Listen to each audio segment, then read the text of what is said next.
Tentang masalah kematian teman-teman, ini adalah fakta dan pasti akan terjadi. Sehebat apapun kita menjaga kesehatan kita, walaupun itu bagian daripada syariat Islam, kita harus menjaga kesehatan, tapi pasti kalau tiba ajal akan meninggal. Allah mengatakan kalau ajal mereka datang, la yastakhiruna sa'atan wa la yastaqdimun, tidak akan bisa dimajukan sesaat, tidak akan bisa dimundurkan sesaat. Maka ini fakta yang akan terjadi. Nah, kematian dalam Islam digambarkan oleh Nabi SAW. Kalau orang beriman meninggal dunia, akan datang kepadanya 3 sosok malaikat, 2 malaikat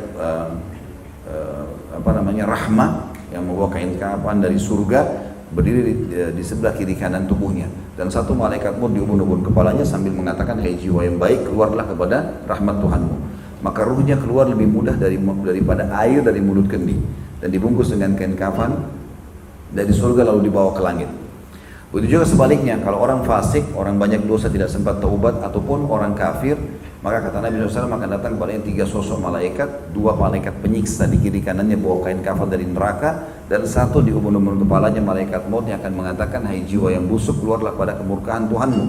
Maka ruhnya berserakan di tubuhnya, lalu malaikat maut menarik dengan kuat, dengan paksa, sampai ibaratnya seperti bulu domba yang basah yang dililitkan di pohon duri lalu ditarik dengan keras sehingga berantakanlah bulu domba tersebut. Lalu kemudian dibungkus dengan kafan dari neraka lalu dibawa ke langit. Riwayat ini panjang, tapi saya simpulkan karena bahasan kita tentang hari kiamatnya langsung ya. Intinya ada itu. Kemudian setelah itu pindah ke alam barzah. Alam barzah alam kuburan. Kalau teman-teman pernah ikut sholat jenazah, dia terdiri dari 4 takbir. Takbir pertama baca Al-Fatihah tanpa iftitah, tanpa surah. Takbir kedua membaca salawat Ibrahim, salawat yang kita baca pada saat tahiyat. Allahumma salli ala Muhammadin wa ala ali Muhammad, wa salli ala Ibrahim wa ala ali innaka Hamidum Majid, dan seterusnya. Dan yang ketiga mendoakan mayit. Nah, di antara doa kita buat mayit di takbir ketiga ini dan takbir keempat mendoakan diri kita atau langsung salam juga bisa.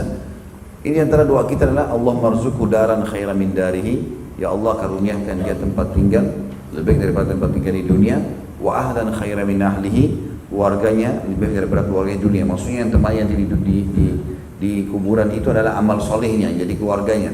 Wajaran khairan min jirani, dan tetangga lebih baik daripada tetangganya. Maka ini menandakan memang di alam barzah itu, di kuburan itu, walaupun kita melihatnya tanah dan batu nisan, itu ada kehidupan. Itu rangkaian paket iman kepada hari kemudian. Makanya Nabi SAW pernah ngelewatin 2 kuburan, beliau mengatakan sesungguhnya penghuni 2 kuburan ini sedang disiksa. Dan mereka mengira mereka disiksa bukan karena hal yang besar, bukan dosa besar, tapi itu adalah dosa besar. Yang satu tidak bersuci pada saat kencing, tidak cebok, maaf. Yang kedua suka mengadu domba, ya, membuat orang-orang pada berantem atau bercerai suami istri atau rusak hubungan dan seterusnya. Maka ini menandakan Nabi SAW jelaskan kalau itu ada kehidupan di sana. Juga dalam riwayat lain kata Nabi SAW, kalau kalian sedang memikul jenazah, percepatlah. Kalau dia orang beriman yang sedang kamu yang pikul, maka dia akan berkata, ya, bawalah dia kepada kebahagiaan dan ketentraman.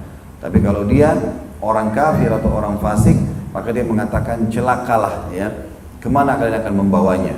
Andai saja kalian bisa mendengarkan suara ruh itu, maka kalian akan meninggal juga seketika. Nah, faktanya ada gitu loh. Nah, itu contoh-contoh, berarti memang di alam barzah ada kehidupan.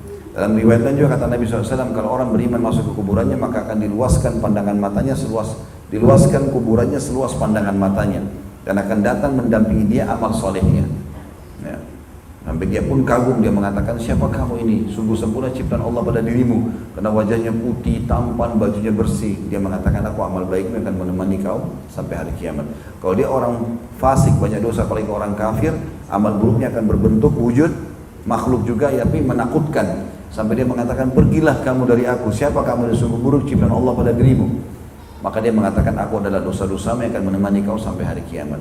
Maka di sini Nabi SAW bilang, jadilah kuburannya si mu'min menjadi taman dari taman surga, dan jadilah, ya, kuburannya si kafir atau fasik menjadi lubang dari lubang neraka. Makanya di antara doa yang kita dianjurkan teman-teman baca, ya Allah karuniakanlah aku, atau jadikanlah kuburanku taman dari taman surga, jangan lubang dari lubang neraka. Ya. Berarti memang ada kehidupan sendiri.